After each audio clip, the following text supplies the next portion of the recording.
For the last 10 years, the gaming industry has been saying that everything is under control. Top managers of the largest gaming companies assure investors that live services are the future. Developers copy each other, publishers make money, players are unhappy, but who cares about us? Everything seems normal and shitty games continue to sell well, and it seems that it will continue to do so. But until when GTA 6 is released. Not just a big game, not just a sequel to a hit, but an event that can erase the release plan for years to come. Perhaps the biggest blow to the system that has existed for years. Many of today's developers grew up with GTA, and now GTA is coming back to put them out of business. GTA 6 is not in danger because it will be good, although it probably will be. The moment it is released, everyone will see which publisher has been selling his crap for years. And today, we're gonna look at why a single game calls into question everything they've been trying to sell you for the last 5 years under the guise of modern gaming. Why are big companies now afraid to release their biggest franchises and close their studios? How can one game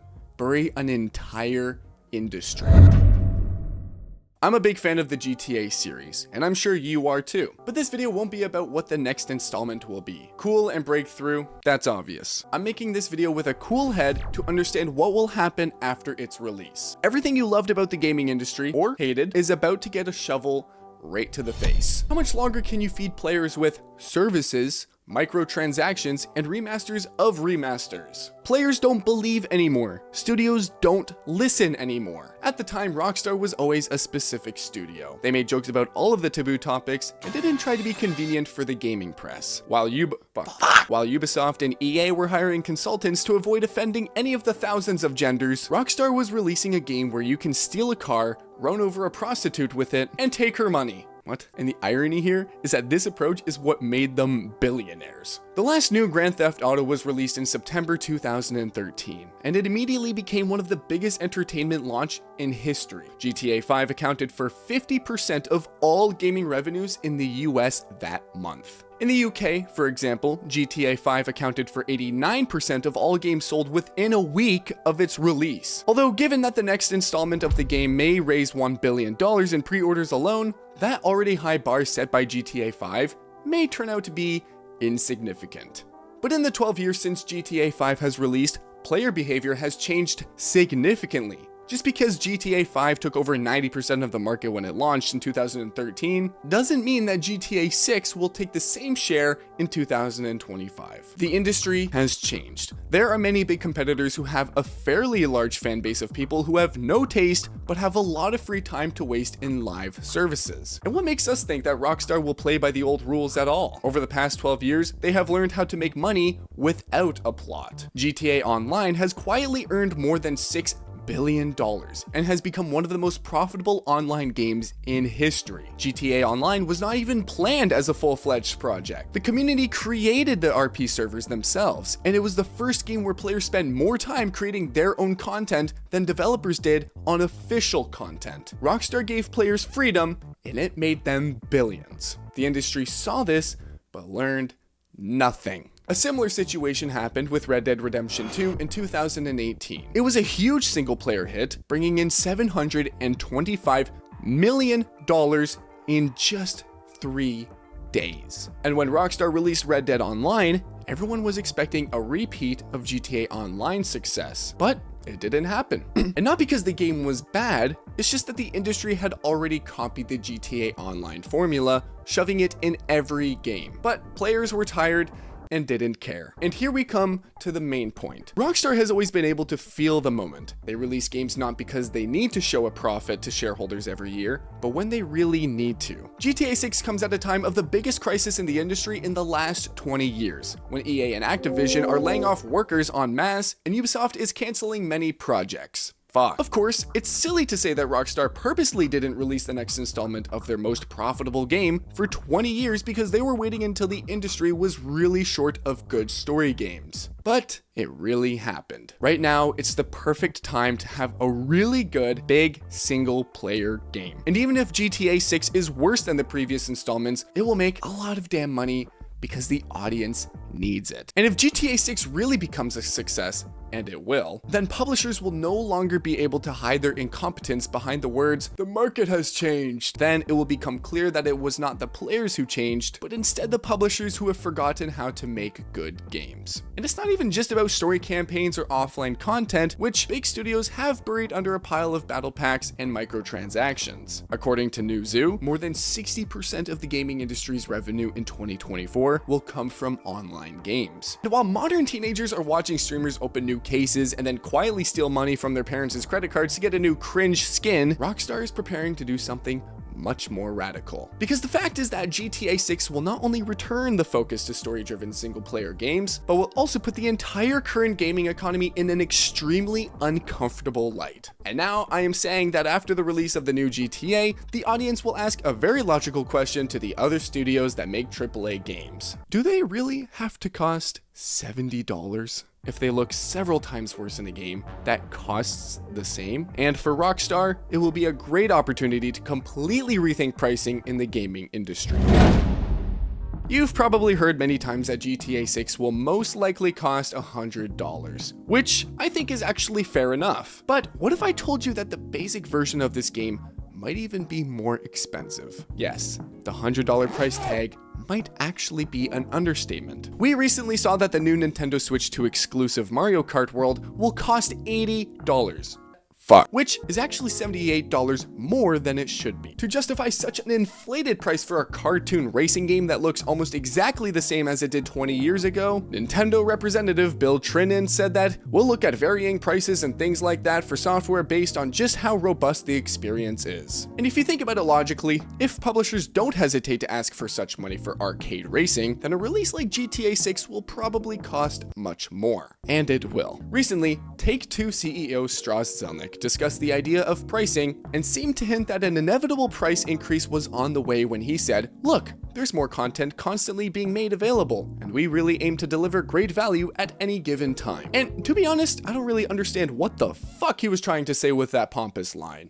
But the price was also indirectly confirmed by one of the Swiss retailers who accidentally posted a pre-order ad for GTA 6 that had a price tag of 99 Swiss francs, which is about $112 US. And as for me, it's a pretty fair price. Again, I don't mean to say that games should be expensive. I generally believe that everything should be free. But if there are a lot of bad games in our world that charge prices like AAA projects, then GTA should definitely cost more. But if you don't agree, or you don't want to pay more than $100 for GTA 6, then you can just wait a couple of years when it'll be given to you for free, as it was with the previous part. In any case, everything is clear with the price. When the game comes out, everyone will whine a little bit about the price, but everyone will buy it anyway, because it's fucking GTA, man. But now, let's talk a little bit about what warms my heart personally, and that's how much the game companies that have been feeding us shit for the past years are starting to realize they're about to get fucked.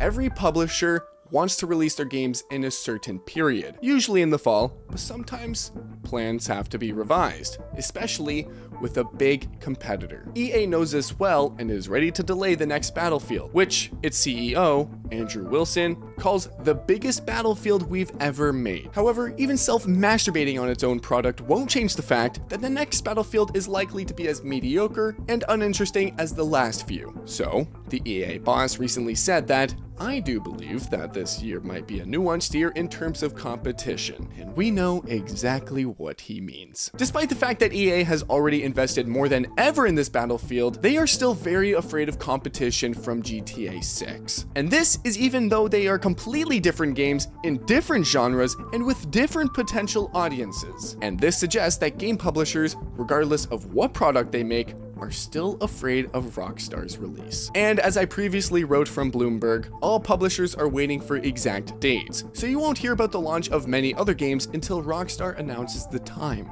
Many games are just sitting on the table right now, and will continue to do so even if Rockstar decides to push back the release of GTA to 2026. So yes, it is possible that we will not see any major release this fall at all. But for gaming companies, when GTA 6 comes out, and it will take some time for the hype around it to die down, other companies companies will finally be able to release their projects that they were just holding back because they were afraid to release them along with GTA. So at this point, they will realize that their projects are actually crap compared to what came before them. Of course, when GTA 6 does come out, all other games, even those that have been invested in with hundreds of millions of dollars, will seem outdated even if they come out later. Rockstar will once again be disgraced by the great works of all other game studios, exactly what they have done many times before. Every Grand Theft Auto launch is not just a release date, but a cultural outbreak. GTA 3 came out in 2001 and changed everything. It set the template for modern open world games, combining freedom, story, and chaos in a 3D city that really seemed alive. Interestingly, when Rockstar was looking for funding for this game, they approached Microsoft, which was just preparing to launch the original Xbox and was looking for exclusives. But Microsoft refused, believing that there would be no demand for such a controversial game. They doubted that Rockstar would even be able to realize it. And this game subsequently sold 14.5 million copies, which is a number that AAA studios barely reach today, let alone in 2001. A year later, Vice City built on this success, with a style before substance approach that somehow managed to have both. It reached 17 million copies sold. And then in 2004, San Andreas came along, and it was so big that it seemed like a new genre had been created. It introduced new original mechanics, character customization, and a vast world exploration that, even decades later, hasn't been surpassed. Each installment not only succeeded, it set a new standard. But GTA's dominance was not only commercial, it became cultural. These games were not only on the front pages of gaming websites, but literally also in the national news. Politicians condemned them, and celebrities tried to appear in them. It was one of the few series where the scandal itself became marketing, and it worked. By the time GTA 4 was released, the series had already reached a certain level of cultural influence. Everyone knew what it was, but Rockstar still wanted to grow, and they knew that to do so, the series had to evolve. They relied on cinematic realism, storytelling, and emotional depth, which was a harbinger of what they would later improve upon in Red Dead Redemption. And then in 2013, GTA 5 was released, and it was not just a hit game, it became one of the most profitable media products in history. As of now in 2025, GTA 5 has sold more than 210 million copies. And the entire Grand Theft Auto franchise has sold more than 420 million. 420. It's not just one of the most successful video game products of all time, it's one of the most influential media projects in human history. Over the past 10 years, we have seen many games come and go. But none of them had the industry by the throat like GTA 5. Almost 12 years after its release, it is still outselling new AAA titles. Rockstar hasn't released a single major game since Red Dead Redemption 2, but they're still one of the most talked about studios in the world based on just 2 games. So yes, game studios have had 12 years to make some money off of gamers, but they are about to be destroyed. And in fact, this destruction of the AAA industry can open the door for smaller but more interesting projects. Many of the biggest breakthroughs of recent years have come not from the top of the food chain, but from the middle or the outskirts. Indie and AA games have begun to fill the holes left by the bloated AAA failures. We want depth, we want creativity, and a normal attitude of developers towards the users. And let's be honest, the majority of the AAA market is no longer capable of this. And if GTA 6 simply jumps over that bar, or even worse for the industry, sets a new one, it will cause another wave of disappointment. Players will start comparing everything to it. GTA 6 can revitalize the industry, not by saving it, but by stripping it bare. And I just can't believe that some journalists are now writing that it will attract more investors to the industry. This is the last thing we need. If these clowns enter the market thinking that there is another franchise or company that can replicate the success of GTA 6, they are out of their fucking minds. This franchise is incomprehensible. It's impossible to measure and impossible to copy. And all of this is assuming that the game is even good. But to be honest, I don't think it will even matter that much. Rockstar can literally do the same thing they did 12 years ago, just update the graphics, add a new map, and the game will still break the bank. And we know so little about it that it's even more absurd. Rockstar hasn't said anything. We haven't even seen the gameplay. There is only the first trailer, and that's it. But one thing I know for sure is that I cannot wait to see what this game will look like, and how, and what it will do to the industry. Fucking right, boys. That was a good one. That was a good run. In my opinion, that was a good run. Good luck, editors.